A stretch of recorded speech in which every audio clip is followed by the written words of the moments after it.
everyone!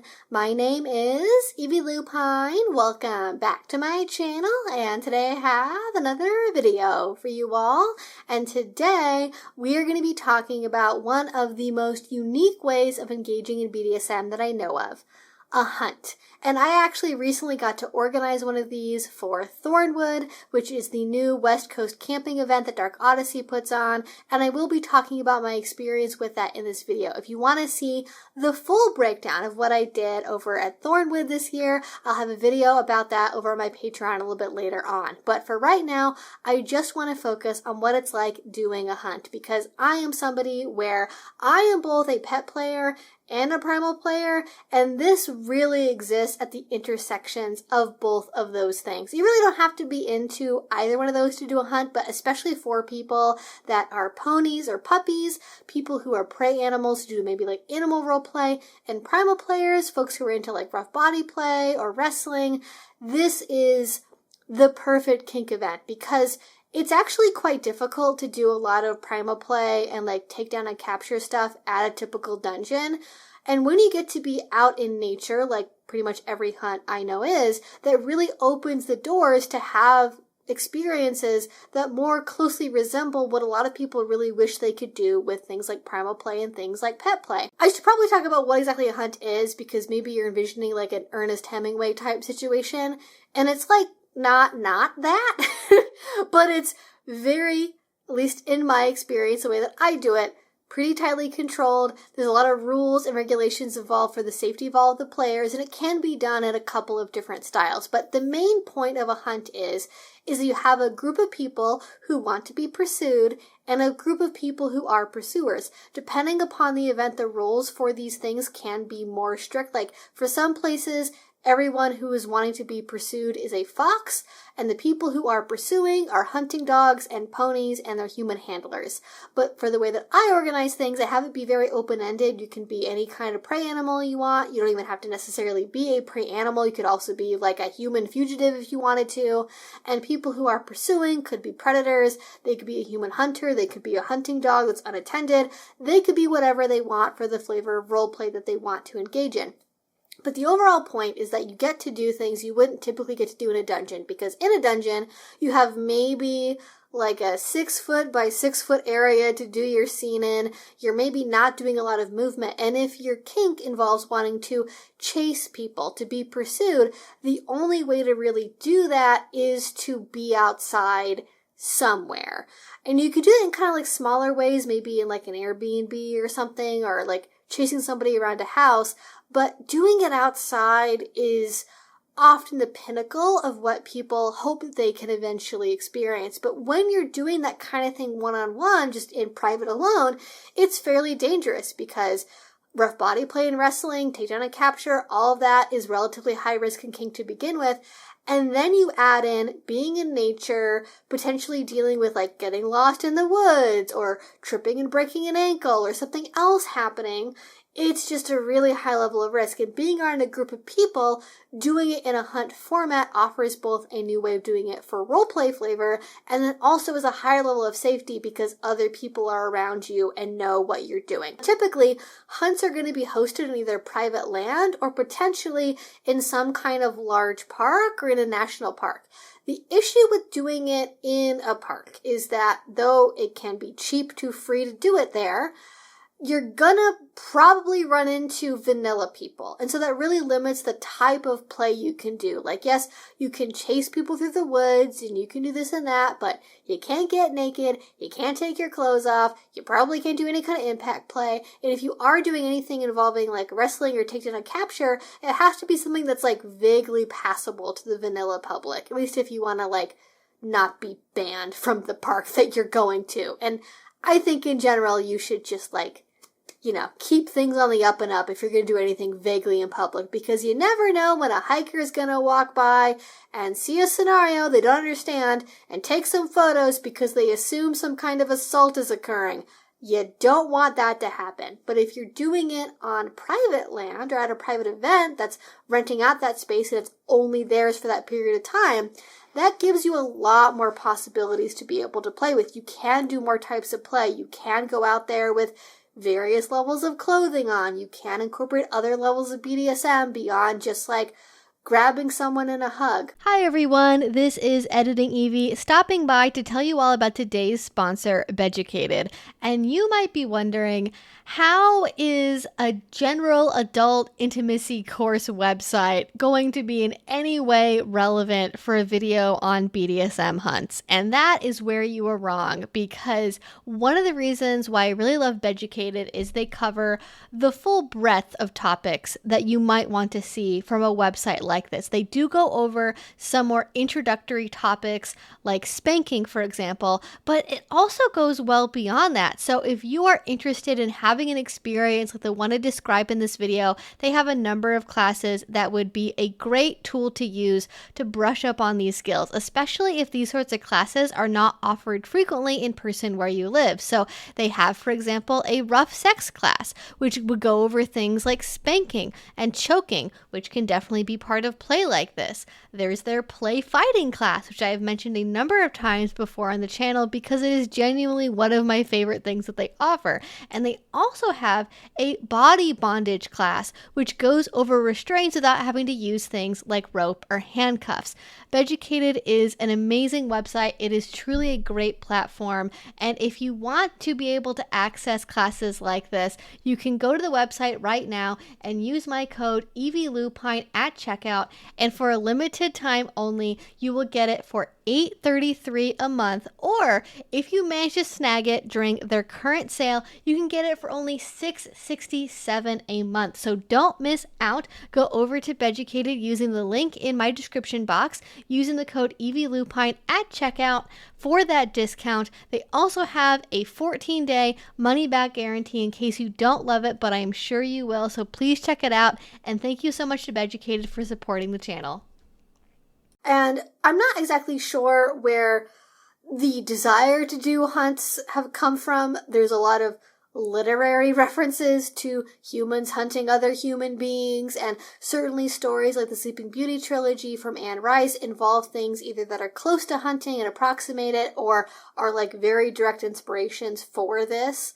But regardless, a lot of people like it because it's very similar, I think, to people who like the idea of like a break-in fantasy, for example, where someone is coming in and invading your space and potentially violating you, and it's very, very vulnerable. There can be fear play involved, there can be surprise play involved, there can be bratting involved, wanting to play out, maybe being tricky and being hard to find, and just the deep sense of very real dread that can come from trying to find a hiding place, rushing through the woods, and then knowing people are inevitably going to find you, and wondering if you found a good enough hiding place, if you can escape eventually. There's also elements of escape artistry that can be involved in this too, that a lot of people enjoy. And the tactile ways that we can apply things like primal play to this with the rough body play, the takedown and capture, that's very appealing for people as well. But it's also a lot of the mental and emotional part of it. It allows you to really get into a headspace of like feeling like your life depends on it to find a good hiding place. And that, again, that dread you feel when you can hear those hunting dogs coming and you hear the bugle and you're like, oh crap, they're like really here and what's about to happen. Like, I don't know what to do. And then when you're on the other side, when you're with the hunters, following a trail, trying to track somebody down, the pursuit can also get you into a very deep headspace. And it's hard to describe unless you actually end up doing it. But most people I know that do it, like, very much enjoy it. And it's a very fun time, especially, again, for people who enjoy that higher level of role play. So just break it down for me. Like, what are the steps? How does it actually work? She releases the foxes. They all go. They release the hounds. We go after them. They have to make their way back to the cage. If they get to the cage before we get to them, then they've officially won. And we lose. Pretty much, yeah. Now, the way that I organize things when I do this, I definitely take a safety first approach, knowing how much risk is associated with all these things. So the way that I typically will organize a hunt is I do it on a closed piece of property. So there's fences, there's a known amount of distance you can go. You're not going to get lost in the woods somewhere because we know where the boundaries are. We're not playing around in like 100 acres of unknown land. We also have monitors that go with people. So typically there are 2 monitors, or at least 1 monitor, depending on the size of the event, that will go with both the prey and with the predators to make sure everyone is following the rules and to keep track of everybody. And everybody has to stay within eyesight of the monitors. People get broken up into those 2 groups of prey and predators, and they have to stay together as a group within the sight of the monitors. And the core part of the event is you have the prey as a group go first, and they have a set of flags they take with them, and they leave a scent trail together where they place 1 flag, and then they have to place another flag within eyesight of the last flag that they placed. They can do just a straight trail, they can switch back, they can do figure 8s, they can leave a whole bunch of them in a big open field together, they can do whatever they want to make things as tricky as possible for the predators to eventually hunt them down. The flags represent the scent, so that's how we're going to be tracking the foxes. Here we go. It's coming.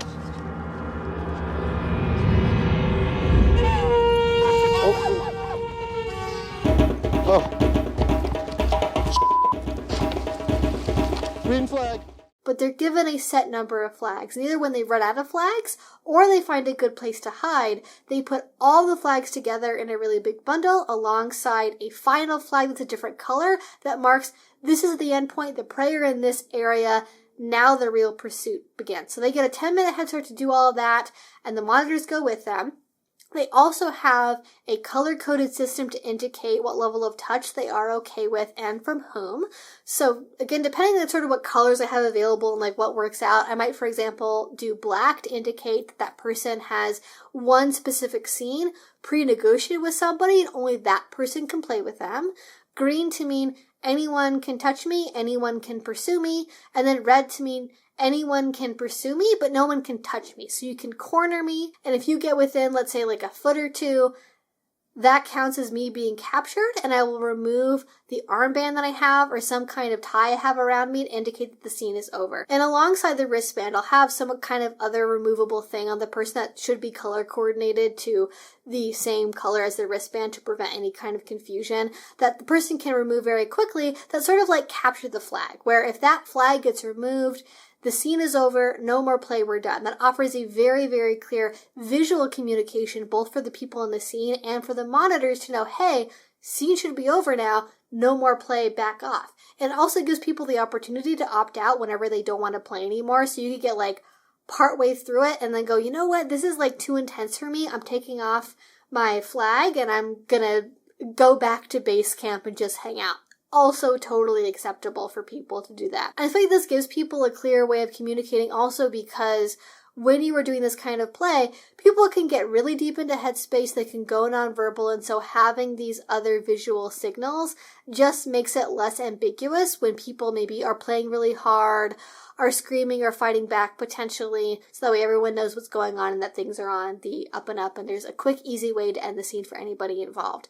Now, usually the wristband and the other removable armband or other thing that the person is wearing that can come off to indicate the scene is over, that is usually just going to be on the prey and on the bottoms that are being pursued. But if somebody is a predator and they have a specific scene with an individual prey, they are going to also be wearing a matching wristband to that person. So that way the monitors know, okay, this is the right person to like do a scene with an individual. And usually if somebody has an individual pre-negotiated scene with somebody, that allows them to play at a higher level than typically people that are otherwise like not paired up with a specific person. So you can talk to the monitors ahead of time and say, hey, I want to do a scene where like after I capture the prey, they're going to be tied up on a really big stick and me and my friend are going to haul them back to base camp, and then we're going to do like a knife play scene with them, and that's what we're doing. Whereas if it's more random, the people that are involved, the limit of that is going to be essentially like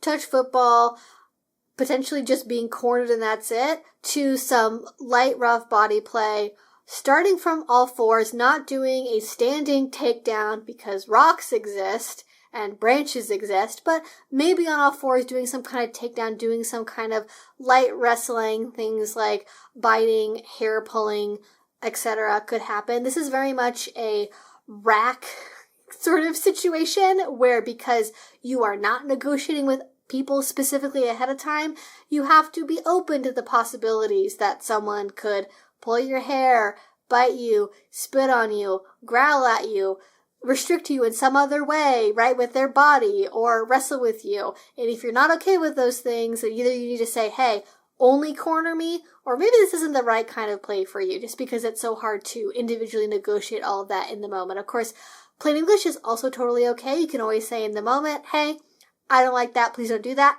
Also acceptable. Also what the armband is for, if somebody doesn't like something that's happening to them, they can just remove that, and then again, scene totally over. And I find that this generally helps things stay in a safer place, because everyone's going as a group, monitors are watching everything, and there's multiple very clear nonverbal signals involved, but it still gives you the sense of the pursuit and the chase without the same level of risk. Now, depending on the venue, running or not can be complicated. Usually my rule of thumb is both groups, both the predator and the prey, have to go at the pace of the slowest person in the group. That's why we have that 10-minute head start, is so people don't feel rushed, although you kind of inevitably end up feeling that way anyways. It just happens.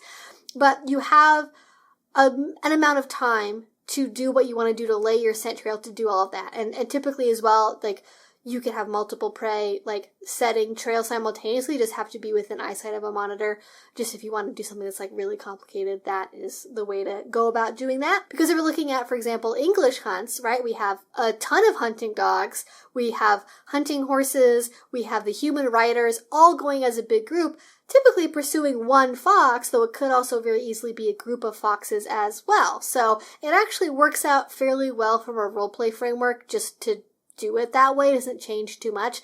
I know other events that when they have the capacity for it, when there's maybe more time to do pre-negotiation, they will have each fox be pursued individually by a hunter, just knowing that a monitor is not going to be watching them. And there's a higher level of risk with that, because there's not necessarily always a third party who is not playing there to watch every single individual encounter, as much as people try to make that possible. But actually running and doing a full pursuit that way is not necessarily always something that can happen. Either the environment doesn't allow for it, or the space doesn't allow for it, because the number one way that people get injured doing hunts is running during a pursuit, not looking where they're going, and tripping over something and twisting an ankle or breaking a leg or something along those lines. So we have to be careful when we're running. If it's something that is a flatter surface, maybe it's a more maintained area, running might be more allowable. But for at least the last event that I hosted at Thornwood, actually didn't have any running allowed at all, because it just was, like, not the right space for it. Also, everything was, like, we'll talk about it, everything was very prickly and pokey, and I was like, I didn't realize how much California was like Australia until I was there during the summertime. Like, it's bad. But there were a lot of rocks, there's a lot of uneven ground, a lot of very hard-packed ground, so running and tripping and falling would have been very high risk. So at least for this year, we did not have anybody do any running. You could do a fast walk, but the emphasis was on the pursuit and the hiding and the takedown, less so on the chase aspect of it. I know other events will do it where it's just basically an outright chase, where it's like, all right, go, and then people chase you as quick as possible, and then, like, there's no big head start, there's no hiding aspect necessarily built into it from the beginning. It's just getting chased and being pursued. And that can be really fun, but again, high level of risk for people tripping and falling and being unsupervised while things are happening to them. And doing the hunt the way that I do them allows people to engage in scenes without necessarily having to come to the event with a specific partner, or to have a partner that they have a similar level of ability to. Like, if your partner is a marathon runner, you're never going to be able to catch them, but maybe somebody who is also a marathon runner can catch them, and you can have a fun scene with somebody else who's maybe more able to go your speed. Other things to keep in mind: not climbing on buildings, not climbing up trees, not damaging property in general.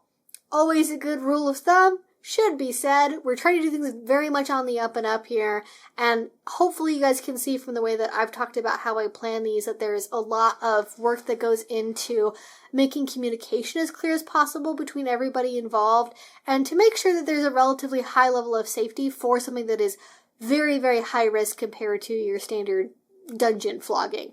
But at Thornwood this year, I got to organize a hunt alongside 2 other people that I was working with, and it was one of the bigger hunts I've ever managed, and we basically did what I ended up just describing. And in my previous experience of doing hunts, I live in the beautiful Pacific Northwest. We have lots of very lush green land, essentially year-round. Even in the summer, things are usually still pretty green, and I was not prepared for what California would be like.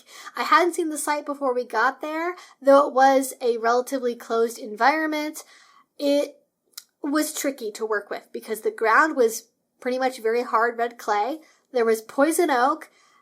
Everything had burrs on it. Everything was really dry and prickly and pokey. Things got stuck all over clothing. There were blackberry brambles. It was like the environment was co-topping the entire experience, basically. It was rough going out there. I did not realize how lucky I had it when I was doing this in greener pastures. So we made the best of what we had, and we had the initial group go out, and people laid down their flags. We had people going out collecting the flags as they went along. Also very important because we want to make sure we're not leaving things in the environment. As we go along, the predators have to pick up every individual flag, even if they figured out it's a false trail, because it's a diversion, right? It's a tactic to wear them out before they get to the prey.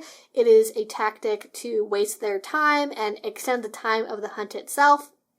So they have to pick up every single flag because we don't want to leave things out in nature. And when you've collected a bunch of flags and then you're like, oh, I don't want to have to go to that one up on that hill over there. It's going to be so annoying. Well, we're not going to leave marking flags randomly in the woods because who knows who's going to stumble across them and be confused by them, or just don't leave trash in the woods in general. You want to do this, we're going to do this in a way that's as respectful to the environment as possible. So we had a pursuit, and usually when I've done this in the past, it's lasted for the pursuit part once the trail has been laid, lasts 30 minutes to 45 minutes sometimes. Whereas this was we had found the trail by I think 10 or 15 minutes in, it was pretty close, and then all of the prey were captured within another 5 minutes after that, and then we hiked back to the starting area. And then for people who wanted to go again, they had the option to go again, and then we went down to a different part of the campsite that was a little bit more green, and then we arranged it so that way people could go on the actual paved roads that were there, so that way they could go a little bit more quickly, but again, following the same general guidelines, no takedowns and stuff on the concrete. If you want to do a takedown, if you want to do any kind of wrestling or rough body play, you have to do that on the green, relatively softer areas. Now, typically when I do this, I do it as a monitor because I prefer to do this sort of play in a more private context, more one-on-one myself, but I love getting to go with the prey and the predators and just watch them do what they're doing. I don't offer advice. I don't help with any of the scenes. I just collect the flags and go along and make sure people are obeying the rules. And gee, boy howdy, is it very difficult for predators to stay within eyesight of a monitor. They don't want to. They want to go out and go over here and check this out, and it's no, stay in the group, stay in the group. But, it's well worth it, I think, for what ends up happening as a result of that. But the environment at Thornwood was really not friendly to this, so I don't know what we're going to do next year to either change it to make it a little bit better, or to just in general, maybe modify it to do it in a different way. We actually ended up, one of my partners that came with me, they had brought these tag archery bows with them to incorporate into a potential scene, and we brought them for the hunt, and people loved them. So it's archery tag. It's not a real bow and arrow. It's basically a giant straw with a big foam tip the size of a ping pong ball, and they do not fly like real arrows. They're not that reliable, but when you get hit by one, it's kind of like a mid-level, 3 to 4, heavy impact, depending on where you're being hit. It's thuddy, it's not stingy at all, it's not that difficult, but it is a lot of fear play to be knowing you're about to be hit by one and not knowing where it's going to land or how hard it's going to hit you. Definitely some emotional sadomasochism in that one. But they were a huge hit. People loved them, people used them during the hunt. I don't know if anyone actually ended up getting shot by any of the bows. And we did also do a different additional color of wristband for people to opt in of wanting to be shot by a bow. So if you were open to being hit by one of these, you wore an additional color wristband on top of your other color wristbands, so that way people who didn't want to be shot by one like didn't have to worry about it. And that also worked out pretty well. But we ended up just playing around with them after the scene was done and doing kind of like a duck hunting thing that was, people actually got really good at firing the bows afterwards. So we're probably going to find a way to incorporate that later. But I don't know if anyone for a kink hunt that's ever done something where they use tag archery before. So I like to believe that we kind of pioneered that happening, and I'm very proud of it and also very curious to see where it ends up happening. Of course, with that, you know, it is always a risk of like somebody getting shot in the eye. So if you wanted to be hit by one, you either had to be facing away or wearing eye protection. And I think next year we're going to bring some safety goggles with us, so that way people who want to incorporate them more as part of what they're doing have the opportunity to do so. But I will say with hunts, it's very important that you find the right people to do this with, because the way that I do them is very risk conservative. I know how much people enjoy these, and like I got people who told me they didn't want to do it unless there was running involved, and I totally respect that. But when you're playing on a really big property, when you're in public, when you're doing things privately one-on-one, like that is very risky. Like if you are playing on public land where there could be forest for hundreds of miles in all directions and somebody is chasing you through the woods, like people get permanently lost in the woods just going a little bit off trail to go to the bathroom. So that is very much a high risk form of this play. I know people that will incorporate some kind of like GPS tracker, so that way the monitors can see where people are at, though that's like higher level than something that I have done. I prefer to play in more closed off areas where the boundaries are very visually clear, because even if other people know where you are at,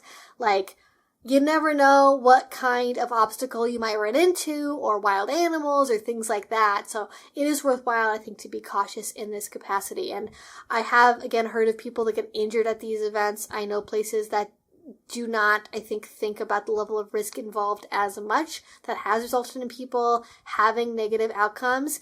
But it is really fun. And I think it's something that if you are a primal player or a pet player, whether you're a pony or an animal role player in general or a puppy player, this is really fun to do. I know there's one organization who does them with some regularity, which is the LA Pony and Critter Club. I think they have them like twice a year. They may even have some like footage of doing one on YouTube. And if I can find that, maybe I'll put some clips throughout this video for you to enjoy as we have this discussion. But that's one organization that does an event that's very, very similar to what I do. But again, they do more of the individual pursuits as opposed to a group, the way that I've organized it in the past.